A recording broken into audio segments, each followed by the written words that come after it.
চাৰ্ভিচসকল কৰ্মচাৰীসকলে যে বিভিন্ন ধৰণৰ ছুটি লাভ কৰে আৰু ইয়াকে আপোনালোকৰ ছুটি সংক্ৰান্তীয় ভালেকেইটা গুৰুত্বপূৰ্ণ খবৰ প্ৰকাশ পাইছে, যিটো সকলো কেন্দ্ৰীয় চৰকাৰৰ কৰ্মচাৰী আনহাতে ৰাজ্য চৰকাৰৰ অধীনৰ চৰকাৰী কৰ্মচাৰীসকলৰ কাৰণে সেয়া প্ৰযোজ্য হ'ব। আৰু এয়া একেবাৰে আপোনাৰ শেহতীয়া খবৰ আমি আপোনালোকৰ মাজলৈ লৈ আহিছোঁ, য'ত কেন্দ্ৰীয় চৰকাৰৰ কৰ্মচাৰীৰ লগতে ৰাজ্য চৰকাৰৰ কৰ্মচাৰীসকলৰ বাবে সুখবৰ, কিয়নো কেন্দ্ৰীয় চৰকাৰৰ কৰ্মচাৰীসকলৰ বাবে এটা ডাঙৰ সুখবৰ আহিছে। এতিয়াৰ পৰা কেন্দ্ৰীয় চৰকাৰৰ কৰ্মচাৰীসকলে বৰ্ষপূৰ্ণভাৱে 30 দিনলৈকে আপোনালোকে আৰ্ণ লিভ আৰ্জিত ছুটি লাভ কৰিব।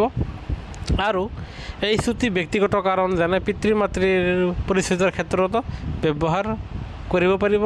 আৰু এয়া ঘোষণা কৰিছে মাননীয় মন্ত্ৰী জিতেন্দ্ৰ সিঙে, এয়া ঘোষণা কৰিছে। লগতে union minister of state for personnel Jitendra সিঙে এই ঘোষণা বৃহস্পতিবাৰে ৰাজ্যসভাত কৰিছে। তেওঁ লগতে কয়, এই নতুন ব্যৱস্থাৰ অধীনত কৰ্মচাৰীসকলে লাভ কৰিব 30 দিনৰ আৰ্ণ লিভ, 20 দিন হাফ পে লিভ ছুটি, 20 দিন লাভ কৰিব, এয়া হাফ পে লিভ হ'ব, 8 দিন কেজুৱেল লিভ নোমেটিক ছুটি, লগতে 2 দিন ৰেষ্ট্ৰিক্টেড হলিডে আপোনালোকে লাভ কৰিব। আনহাতে আপোনালোকৰ যি লিভছ ৰুল অনুসৰি কি কি সুবিধা থাকিব সেয়া হ'ল central civil service leave rule 1972 অনুসৰি এই সকলো ছুটিৰ সুবিধা দিয়া হৈছে। এই নিয়মসমূহ 1 জুন 1972 তাৰিখে কাৰ্যকৰী হৈছিল আৰু এতিয়া অধিকাংশ কেন্দ্ৰীয় চৰকাৰী কৰ্মচাৰীসকলৰ বাবে এয়া প্ৰযোজ্য হৈ আছে।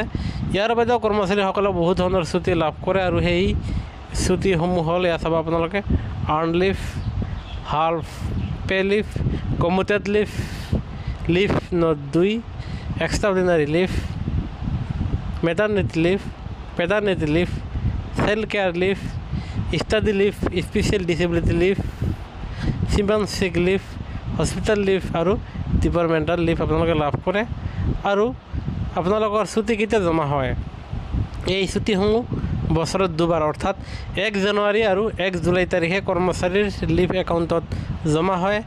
ছুটি লোৱাৰ সময়ত সেই একাউণ্টৰ পৰা কটা যায়, যদিও কিছুমান বিশেষ কাৰণত ছুটি এই একাউণ্টৰ পৰা কটা নহয়।